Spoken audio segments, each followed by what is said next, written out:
Students, हम लोग EVS में चैप्टर 9 एयर वी ब्रीथ पढ़ रहे हैं। इसमें आज हम पढ़ेंगे activity 4। Take 2 straws, put them in a beaker which has water in it. आपको क्या करना है, 2 straws लेने हैं और एक बीकर लेना है जिसके अंदर पानी होना चाहिए। सक थ्रू 1 straw। अब जो एक स्ट्रॉ है उससे आपको सक करना है पानी को। जैसे आप फ्रूटी या जूस वगैरह पीते होगे स्ट्रॉ से, या नारियल पानी पीते होगे स्ट्रॉ से, वैसे ही आपको पीना है। The water rise up. जैसे आप पियेंगे स्ट्रॉ से तो पानी क्या होगा, ऊपर आएगा। Make a small hole in the other straw. जो दूसरी स्ट्रॉ है, एक स्ट्रॉ से तो आपने पानी पिया, तो दूसरी स्ट्रॉ है उसमें छेद कर देना है। वट हैपन व्हेन यू सक थ्रू दिस स्ट्रॉ नाउ। अब क्या होगा, जिसमें छेद किया है उस स्ट्रॉ से आपको पानी सक करना है। क्या अब आप सक कर पा रहे हैं उस स्ट्रॉ से? Not your observation in the space given below. यहाँ पर आपको लिखना है। ये एक्टिविटी आप घर में भी कर सकते हैं। आपको 2 स्ट्रॉ लेना है और एक पानी की ग्लास ले लो, कुछ भी ले लो, और उसमें एक स्ट्रॉ से पानी पीना है। एक स्ट्रॉ में क्या करना है, आपको छेद कर देना। जब छेद कर दोगे तो पानी आपके मुंह में आएगा ही नहीं, ठीक है। तो आपने क्या देखा कि जो आपने जब छेद कर दिया स्ट्रॉ में तो आपके मुंह में पानी नहीं आ रहा है। What is air made up of. जो एयर है वो किससे बनी हुई होती है? Air is a mixture of many colourless gases. जो एयर होती है, जो हमारी हवा होती है, वो बहुत सारी गैसेस से मिली हुई होती है और उनमें कोई कलर नहीं होता है। If you take a bucket full of air and cut it into 5 equal parts, 1 part out of 5 would be oxygen, the most important gas for all of us. आपने अगर मान लो पूरी एक हवा से भरी हुई एक बकेट ली है, ठीक है, और उसको 5 पार्ट में डिवाइड कर दिया है, और जो एक पार्ट है आपका, उसमें सबसे ज़्यादा जो पाँच हिस्सा है, जो 5 में से जो एक हिस्सा है उसमें सबसे ज़्यादा क्या होगा, ऑक्सीजन होगा। जो ऑक्सीजन गैस है वो बहुत ही ज़्यादा इंपॉर्टेंट है हम लोग के जीने के लिए। 75% विल बी नाइट्रोजन, और उसके अंदर नाइट्रोजन है 75%। The other gases found in the air namely carbon dioxide, helium, hydrogen, krypton, ठीक है। और जो इन दोनों गैस के अलावा जो अदर गैसेस हैं जो हमारी एयर में मिलती हैं, वो कौन कौन सी मिलती है? एक तो कार्बन डाइऑक्साइड, हीलियम, हाइड्रोजन और क्रिप्टन।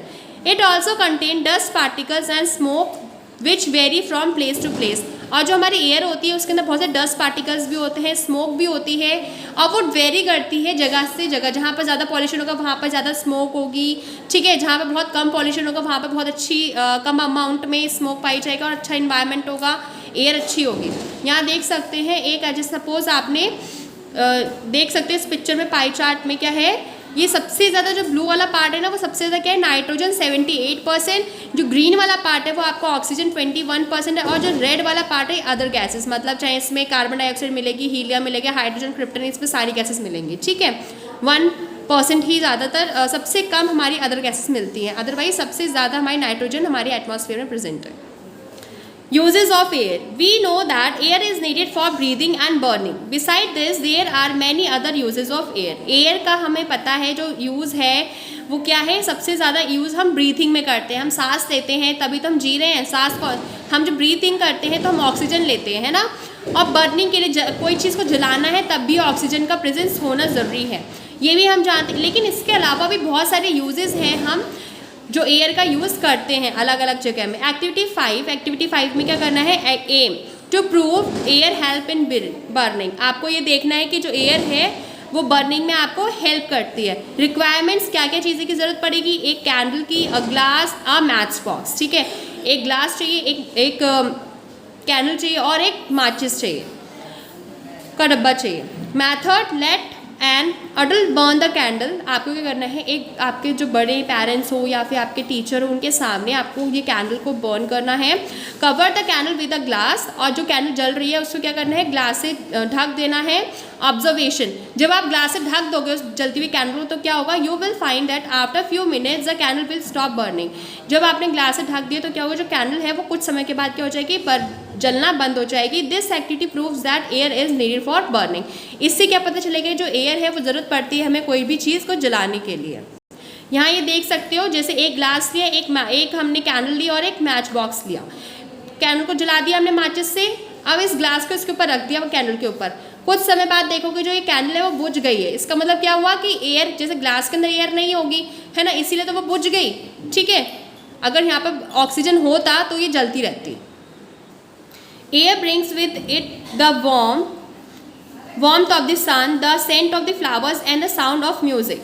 जो एयर है उसके ज़रिए हमें जो सन की जो गर्माहट है वो मिलती है, ठीक है, क्योंकि हमें देखा है कि सन और हमारे बीच में कोई ऐसी चीज़ नहीं है जो हमें गर्माहट पहुंचाए। हमें बस इतना पता है हमारे आसपास पूरे इन्वायरमेंट में एयर है, ठीक है, उसके ज़रिए हमारे पास जो धूप है, धूप की जो गर्मी है, सन की जो गर्मी है वो हमारे पास आती है। जो फ्लावर की खुशबू है वो हवा के ज़रिए आप कहीं जाते हो तो बोलते वाह कितनी अच्छी खुशबू आ रही है यहाँ से, है ना, बोलते इस फूल से बहुत अच्छी खुशबू आ रही है। द साउंड ऑफ म्यूज़िक, और आवाज़ भी, कहीं अगर इधर उधर जा रहे हो तो आपने देखा कि यहाँ से आवाज़ आ रही है, तो आवाज़ भी यहाँ से जो म्यूज़िक है वो भी एयर के ज़रिए आपके कानों तक आता है।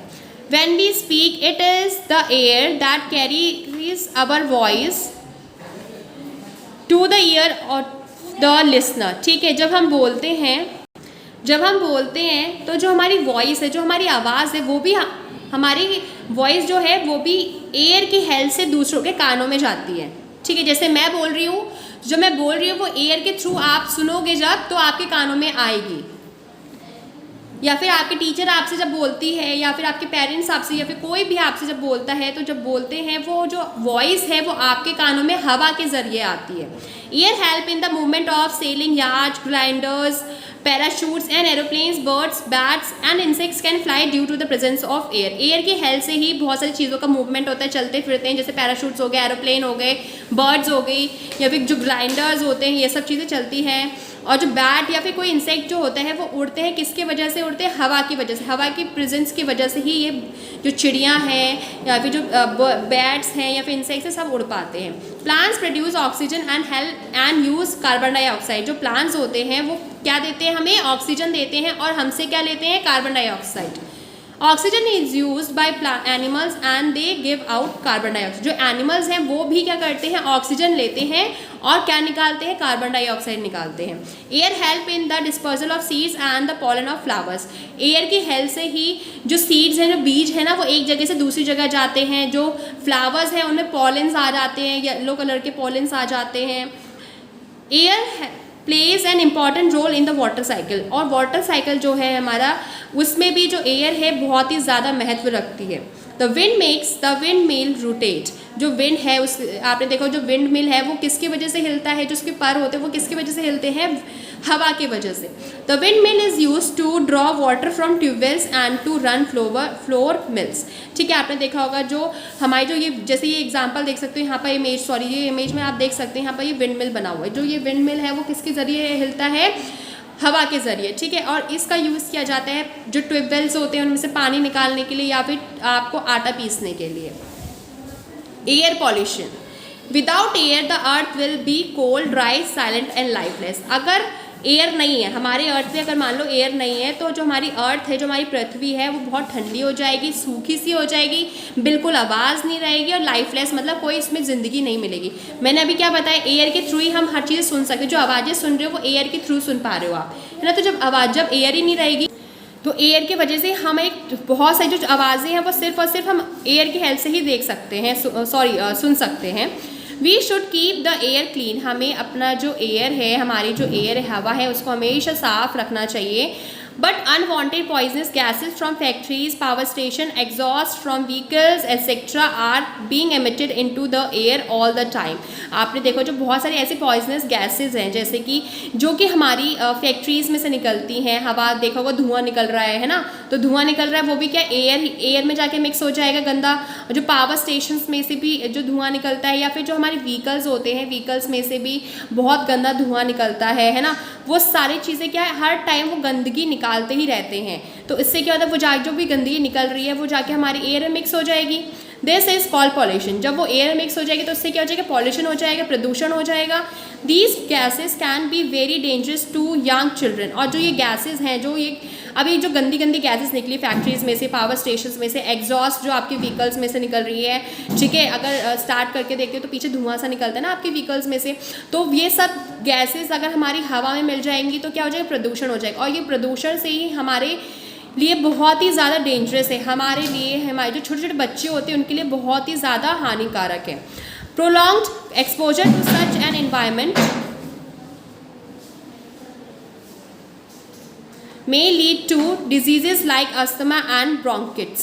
अगर हम ऐसे ही इन्वायरमेंट में रहें, अगर हम ऐसे ही एयर में रहें जहाँ पर बहुत ज़्यादा पॉल्यूशन है, तो हमें क्या होगा, बीमारियाँ हो जाएंगी। कैसे, जैसे अस्थमा, सांस लेने में प्रॉब्लम हो जाएगी, लंग्स हमारे ख़राब होने लग जाएंगे, पॉल्यूशन पूरे तरफ रहेगा। तो pollution can be reduce by the following steps. और जो पॉल्यूशन है, जो हमारा प्रदूषण है, हम उसको कम भी कर सकते हैं। अभी जैसे हमने देखा कि कहाँ कहाँ से निकल रहा है, उन्हीं को जरिए हम अपने पॉल्यूशन को कम भी कर सकते हैं। कैसे?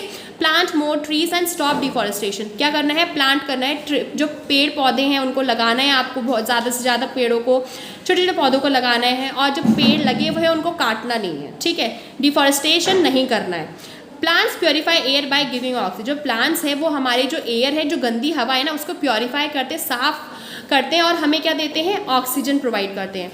यूज़ अनलेडेड पेट्रोल और CNG compressed natural gas in all the vehicles. अब देखा होगा जो ज़्यादा व्हीकल्स आ रहे हैं वो कैसे आ रहे हैं? CNG पे चलते हैं ना, CNG वाले व्हीकल्स आ रहे हैं। क्यों? क्योंकि हमारी नेचुरल गैस, देखते कंप्रेस्ड नेचुरल गैस है, इससे हमारे जो इन्वायरमेंट में पॉल्यूशन नहीं हो रहा है। डू नॉट बर्न गार्बेज और ड्राई लीव्स। कभी भी जैसे सूखी पत्तियाँ हैं, देखा होगा आपने, लोग सूखी पत्ती गिरती हैं तो उसको झाड़ू लगा के फिर उसे बर्न करने लग जाते हैं। ऐसा नहीं करना चाहिए।